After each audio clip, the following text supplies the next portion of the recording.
तुलसी के पौधे पर चढ़ाए सिर्फ एक चीज, होगी धन की वर्षा। तुलसी को घर के सबसे पवित्र पौधों में से माना जाता है।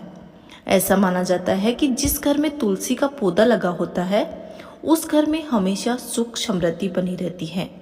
वहीं एक ऐसी मान्यता भी है कि जिस घर में तुलसी का पौधा बिना किसी कारण के सूखने लगता है वहां कोई ना कोई मुसीबत जरूर आती है।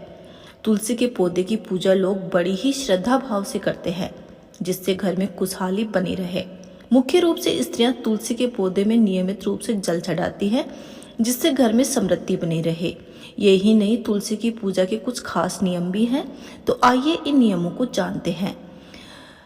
जो नियम पूर्वक तुलसी में जल चढ़ाता है और तुलसी की पूजा करता है उसके घर में सदैव माता लक्ष्मी का वास होता है। तुलसी के पौधे में जहाँ एक तरफ जल चढ़ाना अच्छा माना जाता है, वहीं यदि तुलसी के पौधे में बृहस्पतिवार के दिन कच्चा दूध चढ़ाया जाता है तो धन लाभ होता है। आइए जानते हैं तुलसी के पौधे में कच्चा दूध चढ़ाने के नियम और इसके फायदों के बारे में। जिस तरह तुलसी में जल चढ़ाना शुभ माना जाता है, वैसे ही तुलसी के पौधे में कच्चा दूध चढ़ाना भी विशेष रूप से फलदायी होता है। तुलसी के पौधे में यदि आप नियमित रूप से जल में कच्चे दूध की कुछ बूंदें मिलाकर चढ़ाते हैं तो इससे भगवान विष्णु की कृपा होती है।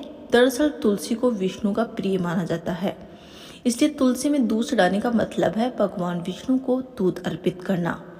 इस उपाय से घर की सुख समृद्धि बढ़ने के साथ ही धन लाभ के योग भी बनते हैं। यही नहीं, यह उपाय गुरुवार के दिन करने से कुंडली में बृहस्पति मजबूत होता है और घर के सभी क्लेश दूर होते हैं।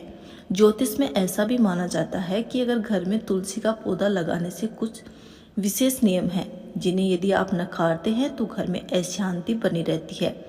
दोस्तों, ऐसा माना जाता है कि तुलसी के पौधे को कभी भी गलत दिशा में नहीं रखना चाहिए। इसे आपको घर के ईशान कोण में ही रखना चाहिए, भूलकर भी इसे दक्षिण दिशा में नहीं रखना चाहिए। तुलसी के पौधे में नियमित जल चढ़ाना अच्छा होता है, लेकिन इसमें कभी भी रविवार और एकादशी के दिन जल ना चढ़ाएं। तुलसी के पौधे की पत्तियों को कभी भी भगवान शिव या फिर गणेश जी को नहीं चढ़ाना चाहिए। धन्यवाद।